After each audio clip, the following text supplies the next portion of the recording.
Kenapa Anies berkurang? Karena bagi orang Jakarta, Anies levelnya bukan gubernur lagi, tapi dia tokoh nasional. Jadi Anies kalau kemudian kembali ke Jakarta, ini secara tidak langsung menurunkan kualitas dan kredibilitasnya sebagai... Hipotesis itu saya kira tidak tepat. Kenapa? Karena kita ingin Mas Anies ini terus menyala. Menyala abangku. Menyala abangku. Bahwa PKS kali ini sudah jelas. Kami ingin bahwa kalaupun mendukung Mas Anies, kami ingin wakilnya kali ini dari PKS. Kemudian misalnya Anies Baswedan punya nama besar, tapi kalau kemudian per hari ini tak ada partai yang cukup serius, nggak bisa maju. Kalau Nasdem mengurungkan niat, PKS mengurungkan niat, ya bukan tidak mungkin nanti akan ada duet maut antara Anies dan Ahok. Oh keren betul itu barang Pak. Madu, salah satu obat paling mujarab, insya Allah. Sedia madu ternak dan madu hutan. Dihasilkan oleh lebah dari nektar bunga asli, bukan dari gula yang dimakan lebah. Proses higienis, kemasan praktis dan elegan. Garansi 1 juta rupiah jika terbukti madu kami tidak asli. Terbaik, madu kelanceng, dari lebah spesial. Hubungi. Ini kita ada hasil dari beberapa lembaga survei, begitu ya, untuk hasil survei sementara, bahwa nama Ridwan Kamil unggul dibandingkan petahana Anies Baswedan. Benar kata Mas Adi Pray tadi, mentereng nama Ridwan Kamil. Ini mengapa bisa terjadi pergeseran sebetulnya? Kan Anies Baswedan itu petahana. Ya kalau mau jujur sebenarnya, kebetulan di awal Januari 2014, saya juga ada data survei, meski tidak dirilis ya. Kenapa Ridwan Kamil? Karena dianggap sebagai sosok yang dinilai punya kapasitas, kompetensi dan pengalaman kerja. Di samping memang populer ya, itu Ridwan Kamil. Maka ketika namanya disonding ke Jakarta, dia mendapatkan respon dan resultante yang cukup bagus. Itu Ridwan Kamil. Kenapa Anies berkurang? Karena bagi orang Jakarta, Anies levelnya bukan gubernur lagi, tapi dia tokoh nasional. Jadi Anies kalau kemudian kembali ke Jakarta, ini secara tidak langsung menurunkan kualitas dan kredibilitasnya sebagai tokoh. Jadi pandangan para loyalis mendukung Anies itu akan mendowngrade justru. Kan sebenarnya dari selama ini nasional ke daerah lagi gitu ya. Kalau Anies sebenarnya punya loyal dan strong voter, nggak bisa dibantah. Tapi orang-orang rasional yang selama ini menganggap Anies itu memang naik kelas dalam konteks pilpres, jangan lagi datang ke Jakarta. Anies mesti punya guidance lain supaya stamina politiknya terus terawat. Tidak harus jadi gubernur Jakarta. Ini yang kemudian membuat kenapa pemilih-pemilih Jakarta yang saya sebut sebagai upper class, baik secara ekonomi ataupun dalam konteks pemilih secara rasional, itu lebih banyak memilih Ridwan Kamil karena orang ini dinilai sukses ketika dia mimpin di Bandung, kemudian menjadi gubernur di Jawa Barat. Nah Anies sekali lagi sudah mulai banyak pemilih-pemilihnya yang nggak berharap di Jakarta. Anies sudahlah, jangan turun kelas, tetaplah di orbit sebagai pemimpin nasional. Ya carilah kesempatan di 5 tahun yang akan datang. Mungkin gabung PKS, mungkin gabung Nasdem, siapa tahu juga gabung sama Demokrat, siapa tahu kan. Siapa tahu gabung PKS tuh, komentarnya Bang Iqbal. Ya makanya itu berbeda. Prabowo setelah nyapres lalu jadi menteri, apakah dia turun kelas? Ya tidak.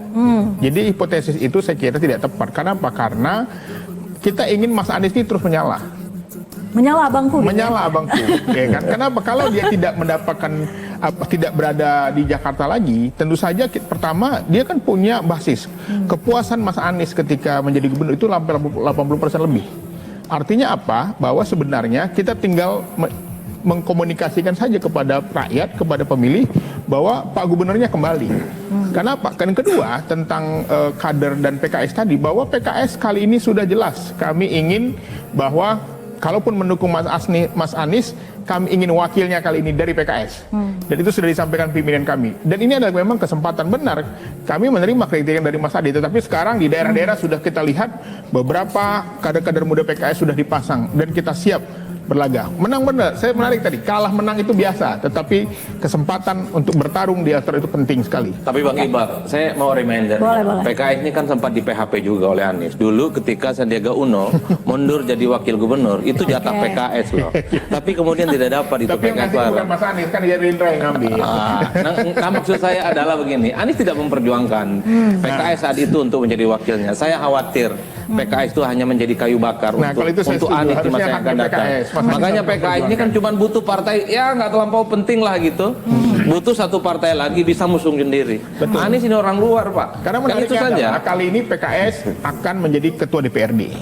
Ya, beralih dari teman-teman PDIP. Tentu saja posisi PKS sangat strategis. Bargaining posisinya kuat. Bargaining posisi sangat kuat. Dan ketua DPRD ini memiliki peran yang sangat penting, strategik. Untuk itu kami juga melihat bahwa ini adalah peluang bagi PKS untuk sama-sama tampil. Tetapi kami juga tidak ingin Mas Anies tenggelam. Ya kan nggak, daripada dia menjadi Menteri Jokowi, mendingan tetap maju di Jakarta. Daripada jadi menterinya Pak Prabowo, mendingan Mas Anies tetap di Jakarta. Emang ada yang nawarin? Bang? Itu dia, memang ada yang nawarin ke Mas Adi Lebih Prai. tenggelam kalau jadi menteri. Tapi memang ada kecenderungannya. Setelah ada pemilihan pilkada secara langsung, partai-partai itu berpikirnya pragmatis. Semua membaca tren dan angka-angka survei. Kalau kadernya itu memang tidak muncul secara signifikan, ada kecenderungan dia ingin merapat dan berkoalisi dengan tokoh, dengan calon yang kemudian akan memenangkan pertarungan secara konkret ya. Dan itu yang terjadi pada PKS. Saya selalu agak kritis ke PKS. Dari dulu PKS ini adalah partai kader. Tapi di Pilkada Jakarta nyaris tak ada satupun kadernya yang bisa maju, Mas Iqbal. Saya tentu berharap betul salah satu orang yang ingin melihat bagaimana pembuktian sebagai partai kader, ya PKS tinggal maju. Cukup kok dengan PDIP, cukup kok dengan Demokrat, dia bisa sanding-sandingan. Anies ini outsider, Anies itu orang lain. Yang ingin saya tegaskan Kan adalah bisa saja kalau di PKS kan. Oke, yang saya ingin tegaskan adalah bahaya partai politik kalau hanya menjadi perahu untuk orang yang selama ini tidak pernah membesarkan partai. Dan ini mestinya harus dilihat. Begitupun dengan PDIP, begitupun dengan Demokrat. Sebisa mungkin kader terbaiknya lah yang harus diusung dalam kontestasi. Kenapa begini? Supaya menjadi anggota partai, menjadi kader partai itu ada faedahnya.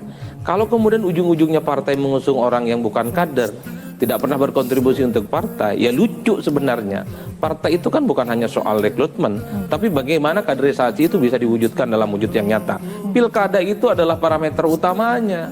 Oleh karena itu bagi saya di antara sekian begitu banyak nama-nama yang mentereng, pada ujung-ujungnya sangat tergantung bagaimana keputusan elit partai. Kok Ridwan Kamil boleh mentereng namanya, tapi kalau Golkar memerintahkan Ridwan Kamil di Jawa Barat nggak bisa menolak. Kemudian misalnya Anies Baswedan punya nama besar, tapi kalau kemudian per hari ini tak ada partai yang cukup serius, nggak bisa maju. Kalau Nasdem mengurungkan niat, PKS mengurungkan niat, ya PDIP ini kan baru-baru ini aja mencoba untuk bicara tentang Anies ya. Padahal kalau bicara tentang ideologi, Bang, saya nggak melihat ada titik temu ya. Ini bagaikan langit dan lubang sumur sebenarnya. Bainas sama wal lubang sumur kan kira-kira begitu. Tapi untuk tujuan pragmatis mungkin juga. Karena yang dihadapi ini adalah koalisi pendukungnya Prabowo dan Gibran. Mungkin di situ nanti ada namanya Budi Yuwandono dengan siapapun atau dengan Raffi Ahmad. Bukan tidak mungkin nanti akan ada duet maut antara Anies dan Ahok. Oh keren betul itu barang Pak.